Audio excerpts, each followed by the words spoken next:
Slowly, imperceptibly, the threads that connected the expedition to reality frayed and dissolved, as if the island's silent tide reached beyond its shores to seep into the fabric of collective memory itself.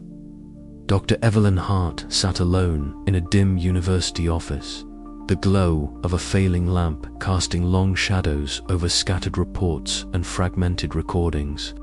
Her fingers trembled as she traced the faded ink on a brittle map, one that no longer bore the island's name. The data streams she once controlled had been overwritten, erased like footprints washed away by an indifferent sea. The faces of her team, their voices once vibrant in her mind, now echoed faintly, like whispers carried on a wind she could no longer grasp. Outside, in a coastal town miles from the ocean's edge, old fishermen gathered at the local tavern, their conversations thin with superstition and awe. "Have you heard about the island that vanished?" one whispered, eyes darting to the window as if expecting it to reappear. Another shook his head, voice low and trembling. "It's just a ghost story, passed down from those who never came back. A place that swallows names and memories," they say. These murmurs were the only remnants of a truth too vast to be contained in spoken word or written page. The island had become legend, a specter haunting the edges of human understanding. Meanwhile, Lena Carr found herself submerged in the musty depths of an archive room, surrounded by crumbling tomes and manuscripts that seemed to sigh with forgotten histories. She ran her fingers over ancient script-scurved symbols and broken glyphs that unnervingly resembled the lost language she had fought to preserve on the island. Each character was a fragile echo of a people erased from time, their stories swallowed by the island's silence. Her heart pounded with a mixture of hope and despair. These fragments might be the key to understanding, yet they also embodied the overwhelming futility of remembrance. At dusk, the seashore lay bathed in fading light, the tide lapping softly against sand etched with indistinct footprints. The ocean carried whispers, forgotten names, memories of lives erased into the vast unknown. Evelyn walked the shoreline, the salt wind biting at her skin, her mind a tempest of loss and longing. The silence was no longer just the absence of sound. It was a presence itself, thick and suffocating, pressing against her consciousness with the weight of oblivion. The fading of the expedition from collective memory was the island's final conquest. Scientific discoveries transformed into ghost stories, languages into unintelligible symbols, memories into myths. The island's power transcended physical erasure. It seeped into the human psyche, eroding the very foundations of identity and existence. Evelyn's obsessive recordings, Lena's whispered translations, Captain Reed's pragmatic resolve, Dr. Ortiz's skepticism more became mere shadows in a world increasingly unwilling to remember. Yet, amid the encroaching silence, faint embers of resistance glimmered. The act of remembering, of naming, of speaking the unspeakable, persisted as a fragile defiance against the tide. The expedition's legacy, though blurred and fragmented, lingered in the hearts of those who dared to recall, however faintly. As night deepened, Evelyn's thoughts turned inward. Was it possible to hold on to something so ephemeral as memory when the very world conspired to forget?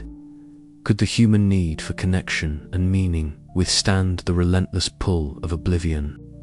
The silence beyond the island was not emptied, was alive, a living echo of all that had been lost and all that might yet be reclaimed.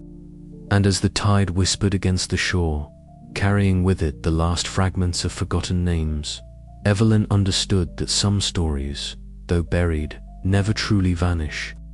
They wait, hidden beneath waves of silence, for a voice brave enough to speak them once more. In this place where memory and myth entwined, where the boundaries between reality and oblivion blurred, The expedition's echoes endured, fragile, haunting, and eternal. Dr. Evelyn Hart stood alone at the bow of the ship, her dark hair whipping around her face as the cold wind tugged at her clothes. The setting sun bled hues of crimson and violet across the horizon, but it was the subtle movements beneath the waves that held her attention. There, in the fading light, the water pulsed with a cadence that was at once familiar and profoundly alien, a silent rhythm that seemed to echo the heartbeat of a vanished island. For weeks, since the island had disappeared from all maps and digital records, the crew had been trying to make sense of the lingering signs. The island itself was gone, vanished without a trace, but its presence clung stubbornly to the ocean around them. Evelyn's eyes narrowed as she traced the patterns of the currents with a practiced gaze. There was something unnatural here, something that defied the laws of nature and science alike. Behind her, footsteps approached. Captain Jonas Reed joined her silently, his weather-beaten face etched with concern. He was a man of the sea, grounded in pragmatism and experience, yet even he could not dismiss what the crew had been witnessing. "The instruments keep showing irregularities," Jonas said quietly, nodding toward the ship's navigation console. "Currents shifting without cause, depth readings that don't add up. It's like the sea itself is alive, and it's hiding something." Evelyn didn't reply immediately. Instead, she turned her gaze back to the horizon, where the ocean seemed to ripple with a barely perceptible pulse. "The island's not gone," she murmured. "Not really. It's out there, somewhere, in the tides. It's woven into the water itself, a cycle we don't yet understand." Below deck, Mira Chen was bent over her samples, her fingers stained with salt and seaweed. The marine biologist had been the first to notice the strange bioluminescent patterns flickering beneath the surface organisms that glowed with unnatural rhythms, as if responding to some silent command. "It's like they're signaling," Mira said when Evelyn came down to join her, her voice barely above a whisper. "The marine life. It feels like it's carrying the island's memory, a trace of its existence embedded in the currents." Evelyn nodded slowly, the weight of the revelation settling heavily on her shoulders. The island was not simply a place that had vanished. It was a force, a presence that transcended physical form. Its erasure was not an end but a transformation, a slow, creeping seepage into the ocean's pulse, an echo that might one day swell into something far more terrifying. Night fell swiftly, wrapping the ship in a cloak of stars and shadow. The crew gathered on deck, their faces pale in the moonlight as the ocean's usual sounds faded into a profound, unsettling silence. Even the waves seemed to hold their breath. Evelyn broke the silence with a soft, urgent whisper. "The tide will return. The island's cycle isn't over. We thought we escaped oblivion, but oblivion has reached deeper than we imagined." The stillness pressed in around them, a tangible weight of dread and anticipation. The island's legacy was not a closed chapter, but an open wound, bleeding into the currents and tides that shaped their world. And somewhere, beneath the waves, the silent terror waited, patient and eternal. As the ship cut through the black waters, the crew could only wonder and fear what the next tide might bring. The ocean's restless pulse was a constant reminder of the island's haunting presence. Evelyn found herself drawn to the rail night after night, watching the water shimmer with unnatural light. The bioluminescent creatures beneath the surface flickered in patterns that resembled ancient symbols. Lena had once tried desperately to decipher symbols that spoke of cycles, erasure, and return. Captain Reed's pragmatism was tested daily, his logbook filled with notes of strange navigational anomalies, inexplicable fog banks that rolled in without warning, and the eerie silence that swallowed radio signals whenever they neared the coordinates where the island had once stood. "We're caught in its wake," Jonas confessed one evening, his voice low and serious. "Not just the island itself, but whatever force it is. It's like we're trapped in a loop." Mira's scientific curiosity warred with growing unease. The marine ecosystems were unlike anything recorded, shifting and adapting in ways that defied logic. The organisms' glowing patterns seemed to form messages, warnings perhaps, or remnants of a language long erased. Evelyn's mind circled these thoughts relentlessly. The island's cycle was a tidal terror not confined to geography, was a rhythm of oblivion, a slow erasure that began with names and memories and now reached into the very fabric of nature. "We need to document this," Evelyn urged one afternoon. "If the island's essence flows through the tides, then understanding the cycle could be our only defense." But even as they gathered data, the creeping silence thickened. Communication faltered. Words felt inadequate against the weight of the unknown. The ocean's pulse was a lullaby and a warning, a reminder that the island's story was far from finished. One night, as Evelyn lay awake in her cabin, the ship rocked gently on the waves. She closed her eyes and heard it a faint whisper beneath the roar of the sea, a voice that spoke not in words but in absence. It was the silence of forgotten names, the hush of histories erased, the tide's eternal return. She understood then that the island was not just a place lost to time, but a force that would linger, haunt, and perhaps one day reclaim all that it had swallowed. The cycle of erasure was not a curse that ended, but a story that repeated, endlessly, beneath the salt and the silence. The dawn would come soon, but with it, Evelyn knew, the tide's return would bring new terror's ghosts of memory, shadows of forgotten selves, and the relentless pull of oblivion waiting just beyond the horizon. And so they sailed on into the unknown, carried by the sea's haunting rhythm, caught forever in the tide's return.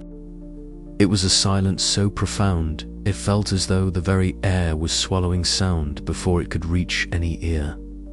Dr. Evelyn Hart stood at the edge of their camp, eyes scanning the shifting horizon where familiar landmarks once stood firm. Now, the shoreline seemed to dissolve into a mist that flickered with spectral uncertainty, as if the island itself were peeling away layers of reality, leaving nothing behind. Behind her, Lena Carr crouched beside a cracked stone tablet half buried in sand, her pale fingers trembling as they traced the faint outlines of ancient glyphs. Her voice was soft, a whisper barely louder than the breeze, yet it rose in defiance against the creeping void. "Terror," she murmured, "the sea, nail, the wind." Each word was a fragile anchor, a desperate attempt to tether the island's shifting essence to something concrete, something named. Evelyn's gaze shifted to the others. Marcus Lynn stood nearby, his leather jacket dusted with sand, eyes narrowed as he watched Lena with a mixture of skepticism and awe. Captain Jonas Reed paced not far off, his weather-beaten face drawn tight with worry. The silence pressed in on them all, a physical weight that seemed to seep into the marrow of their bones. "Why do you keep saying their names?" Marcus asked, his voice rough, betraying the exhaustion beneath his bravado.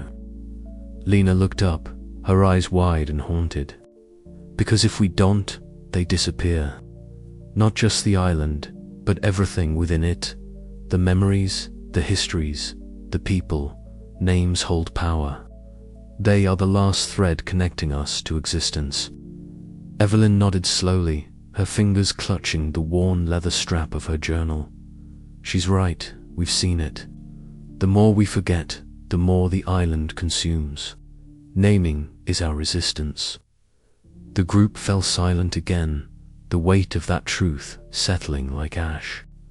The island was not simply a place, it was a force, an erasure that sought to unravel the very fabric of being. Each forgotten name was a loss, not only of memory, but of self. Night descended with a chill that bit deeper than the sea breeze. Around a flickering lantern, Lena read aloud from her hastily scrawled journal, her voice steady despite the tremor in her hands. "This is Dr. Evelyn Hart.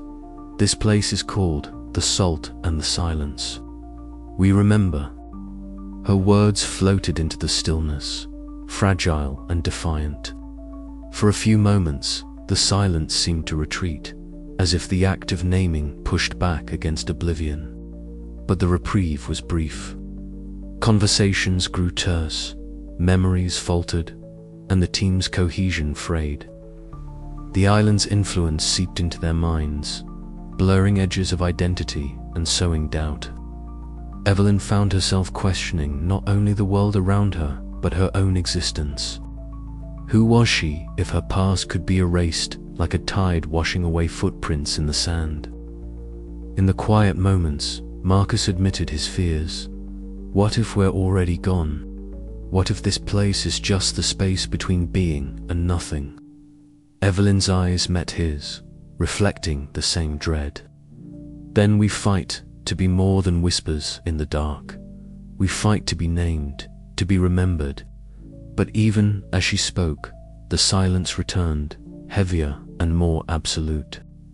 The island waited, patient and inexorable, to reclaim all that dared to trespass into its domain.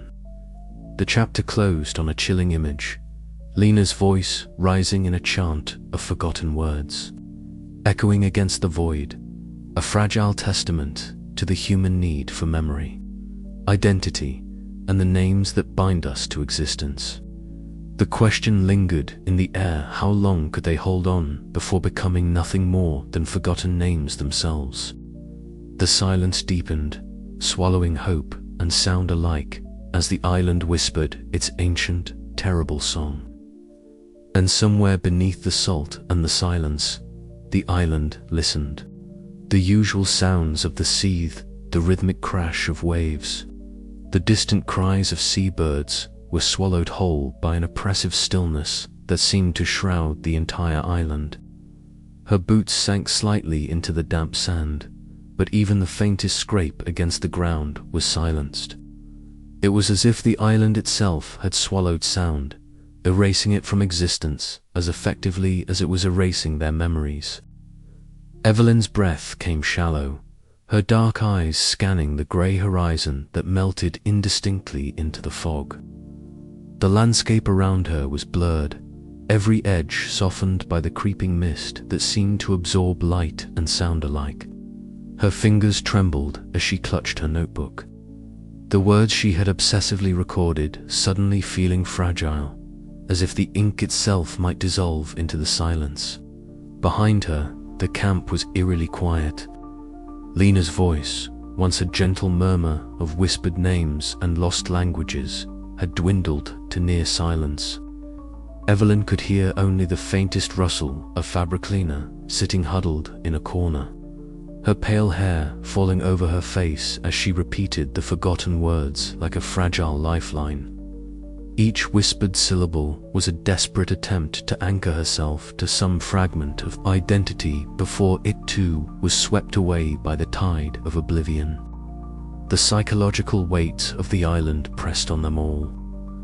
Captain Jonas Reed stood at his usual post near the edge of the forest, his weather-beaten face shadowed with uncharacteristic doubt. The stoicism that had anchored the expedition now cracked beneath the relentless silence. His eyes darted nervously into the fog, as if expecting the island's spectral silhouettes to emerge at any moment. Even his steady hands betrayed a flicker of unease when he gripped the rail of a makeshift barricade. In the dim light of the camp's central tent, Dr. Samuel Ortiz paced like a man unraveling, his thin frame tense and restless. His usual sharp wit faltered, replaced by muttered fragments of skepticism and fear. The silence seemed to gnaw at his reason, dissolving the boundaries between scientific logic and creeping dread. His voice, when it came, was a broken whisper swallowed by the void. A testament to the island's erasure of not just sound, but sanity. Evelyn's mind raced, struggling to piece together a strategy to fight what felt like an inevitable descent into nothingness. The island's silence was a manifestation of loss of memory, identity, and history. It was a void that erased not only the present, but also the past, severing the fragile threads that tethered the team to themselves and to one another. She thought back to the earliest days of the expedition, when curiosity and excitement had filled the air. Now, those feelings seemed like distant echoes, fading into the slow, relentless quiet. The island was more than a place. It was a force, a living embodiment of oblivion that consumed names, memories, and ultimately, existence itself.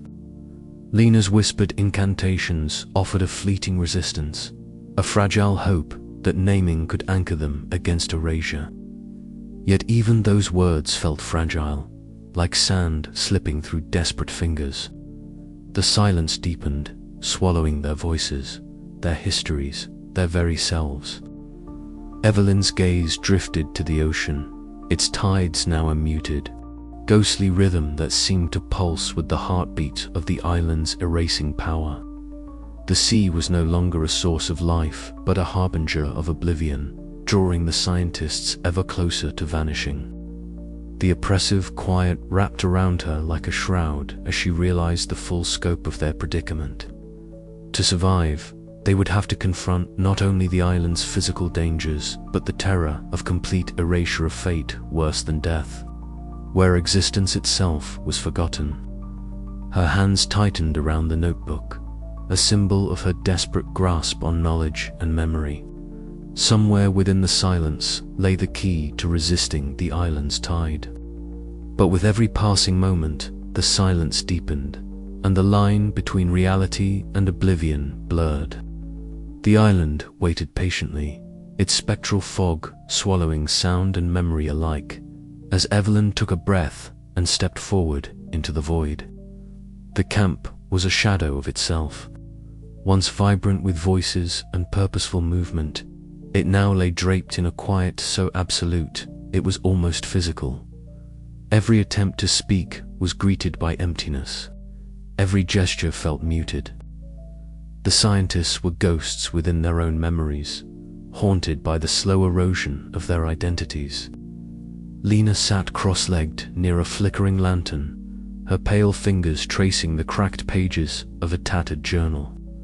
Her lips moved in silent prayer, whispering names that the island tried to steal. Each word was a fragile act of defiance, a small beacon against the encroaching darkness, but even her whispered voices seemed too thin, fading into the oppressive silence like dying embers.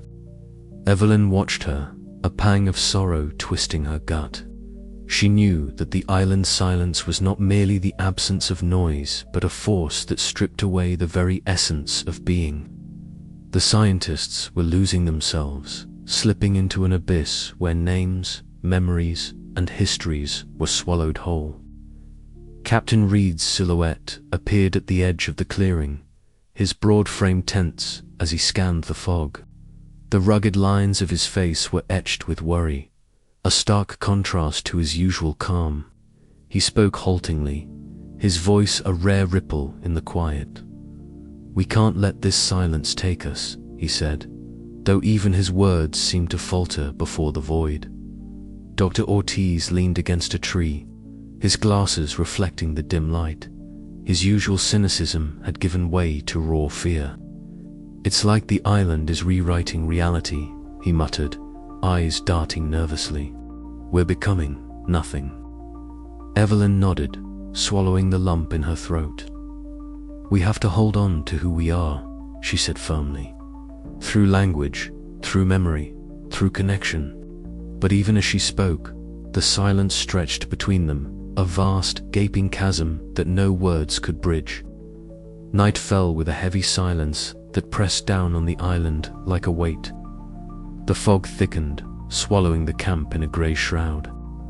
Evelyn lay awake, the darkness around her deeper than the absence of light. It was the absence of presence. Her mind drifted, memories flickering like fragile flames.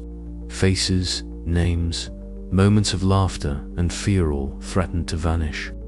She clutched her notebook tightly, the pages filled with hastily scrawled observations and desperate attempts to preserve reality. Outside her tent, the tide whispered a sound so faint it was nearly imagined. It was the island's heartbeat, a reminder that the erasure was inevitable, creeping closer with every wave. Evelyn's thoughts spiraled into the silence, a meditation on loss and oblivion. The island was a mirror reflecting the terror of non-existence, a place where memories and names were devoured until nothing remained. She whispered a name, her own feeling the fragile thread of identity stretched taut. The silence answered with a void. Morning brought no relief. The fog lingered, a suffocating veil that dulled senses and blurred reality. The island's silence was a living thing, pulsing with a slow, relentless hunger. Evelyn rose, stepping carefully through the damp grass. Her footsteps left no sound, her breath a shallow whisper. She met Lena's gaze, finding in those pale eyes a reflection of her own fear and determination. "We must keep naming," Lena said softly. "It's the only way to hold ourselves here." Evelyn nodded, voice steady despite the trembling inside. "Then we name, we remember, we fight the silence with words." Together, they began to speak, their voices fragile threads weaving a tapestry of sound against the void. The island listened, patient and indifferent, as the silence deepened around them. The battle for memory had become a battle for existence itself. The silence deepened, and with it, the terror of being forgotten. Evelyn's voice broke the quiet once more, a trembling defiance against the abyss. She looked to the horizon, where sea and sky merged into an indistinct grey. "We will not vanish without a trace," she vowed, even as the island whispered its cruel lullaby. The salt air was thick with absence, the silence a vast ocean swallowing all sound, all memory, all hope. And in that void, the true horror lay not in death, but in the slow, inexorable erasure of being. The silence deepened. Evelyn's heart sat hunched over her scattered notes. The pages were stained and torn, each bearing fragments of observations and hastily scribbled theories that now seemed as ephemeral as the memories she desperately tried to hold on to. Outside, the island's persistent fog crept closer, swallowing sound and light with a voracious hunger. Her fingers trembled as she traced the inked lines, the words blurring and slipping away like grains of sand through a clenched fist. Evelyn's sharp eyes, dulled by exhaustion and creeping despair, caught the faintest traces of symbols Lena had painstakingly recorded, ancient glyphs that defied translation but resonated with a strange familiarity. Something about the island's silence was not merely absence, but a presence of force that manipulated reality itself. "Evelyn," a voice whispered, fragile yet insistent. It was Lena, stepping softly into the tent, her pale hair tumbling over her face like a veil. "I found more of the language. It's incomplete, but it speaks of preservation through forgetting." Evelyn looked up, meeting the quiet urgency in Lena's gaze. "Preservation through forgetting." Lena nodded, her voice barely audible. "The island is not just erasing Usets holding memories, histories, but only by letting them fade from the world. It's a paradox." Outside, the wind carried the faintest murmur of waves, but the usual cries of seabirds were absent. The silence was thick, a living entity pressing against their sanity. Marcus Lynn appeared suddenly at the entrance, his worn leather jacket damp with mist, eyes wide and wild. "You need to see this," he said, voice edged with both fear and fascination. The rock formations near the northern cliffs there shifting, not just eroding, but moving. It's as if the island itself is breathing, rearranging its bones. Evelyn rose unsteadily, heart pounding. They followed Marcus in somber procession through the fog, the ground beneath their feet morphing subtly, the familiar becoming alien. Patterns emerge, geological structures that defied logic, spiraling and fracturing in ways that mocked the laws of physics. "Look here," Marcus said, pointing to a jagged crevice that seemed to pulse faintly, a heartbeat beneath the stone. "It's alive, or something like it." The team stood in silence, the weight of revelation settling like a shroud. Dr. Samuel Ortiz, usually the skeptic, adjusted his glasses, voice low and uncertain. "If this is true, then everything we understand is flawed. Our science, our perceptions, they're inadequate for this place." Captain Jonas Reed joined them, his weather-beaten face drawn tight with worry as he gazed out toward the ocean. "The tide's washing away more than just footprints now," he said gravely. "It's erasing us. Our presence, our history soon. Nothing will remain." Evelyn swallowed hard. The island was more than a mystery. It was a force of oblivion, a manifestation of forgotten histories and erased identities. Their efforts to anchor themselves with names, memories, and scientific inquiry were fragile defenses against an overwhelming tide. Back at camp, the air hung heavy with unspoken fear. Evelyn's notes were a patchwork of half-remembered facts and fading impressions. She tried to piece together the island's story, a place born from centuries of lost peoples. A repository of silence that preserved by obliterating. Lena sat beside her, whispering the scattered words of the lost language, each syllable a thread holding the fraying fabric of their sanity. "We're chasing shadows," Lena murmured. "But maybe, in the shadows, there's a truth we can't yet grasp." Evelyn nodded, gaze distant. "Or a truth we're not meant to understand." As the night deepened, the island seemed to pulse with a quiet menace. The creeping silence was a promise and a threat and erasure, not just of the physical, but of identity and existence itself. The team was caught between the limits of human understanding and the vast unknowable. Their struggle an echo of forgotten histories, buried beneath waves and time. Somewhere in the shifting fog, the island waited, patient and eternal, as memories slipped away and the fragile threads of truth unraveled. And as dawn approached, Evelyn knew that whatever fragments of reality remained, they were slipping inexorably toward the edge of forgetting. The island's silence was no longer empty, it was a presence, a challenge, a final riddle that defied all their science and reason. The question lingered in the cold morning air. How do you fight an erasure that consumes not just your body, but your very essence? And in that question, the last flicker of hope battled the encroaching darkness, waiting for the moment when knowledge and oblivion would collide.